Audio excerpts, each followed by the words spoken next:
Let's mic देश का मिजाज साउथ।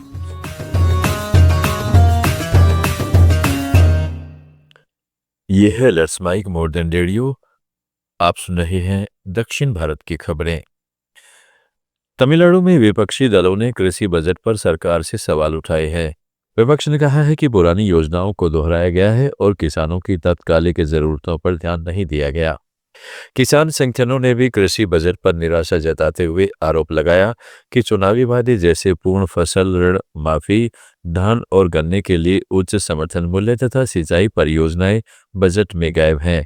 कृषि आवंटन में कटौती की गई है। संगठनों के अनुसार बजट छोटी कल्याणकारी योजनाओं तक सीमित है और किसानों के बजाय व्यापारियों को फायदा पहुंचाने की घोषणाएं हैं। कुछ जैविक खेती कॉलेज और कार्बन डेंटिंग पायलट का स्वागत किया गया, लेकिन पर्याप्त फंड और पानी प्रबंधन की कमी बताई गई है। कर्नाटक सरकार विधानसभा के शीतकालीन सत्र में एआई यूनिवर्सिटी बिल पेश करने की तैयारी कर रही है।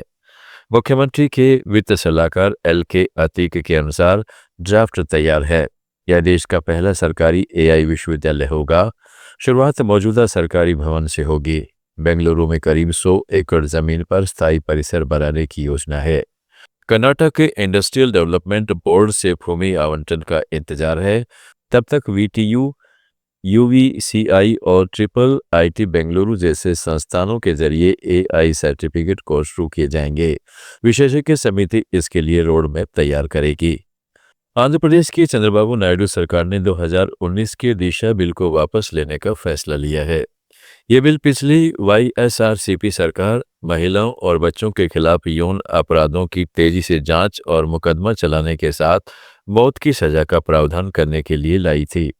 केंद्र सरकार ने इस बिल पर आपत्ति जताई थी और नए आपराधिक कानूनों, भारतीय न्याय संहिता और भारतीय नागरिक सुरक्षा संहिता के लागू होने के बाद इसे संशोधित करने की सलाह दी थी।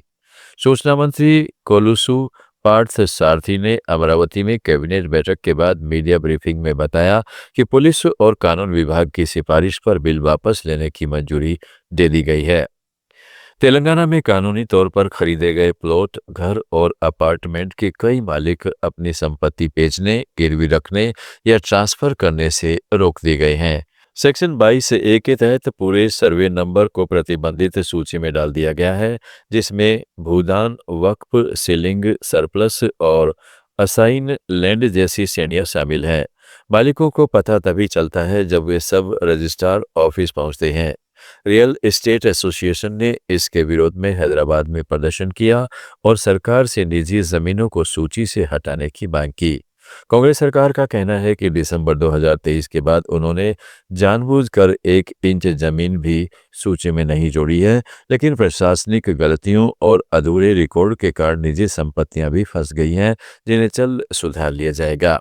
केरल पुलिस में 240 नई भर्तियां हुई हैं। तिरुवनंतपुरम के एसएपी परेड ग्राउंड में पासिंग आउट परेड हुई। इनमें 111 विशेष सशस्त्र पुलिस बटालियन और 129 महिला बटालियन से हैं। उन्होंने 9 महीने की ट्रेनिंग पूरी की, जिसमें फिजिकल फिटनेस, हथियार कानून और साइबर क्राइम शामिल थे। गृहमंत्री रमेश चेन्नीथला ने समारोह को संबोधित किया और कहा है कि केरल पुलिस देश की बेहतरीन फोर्स है।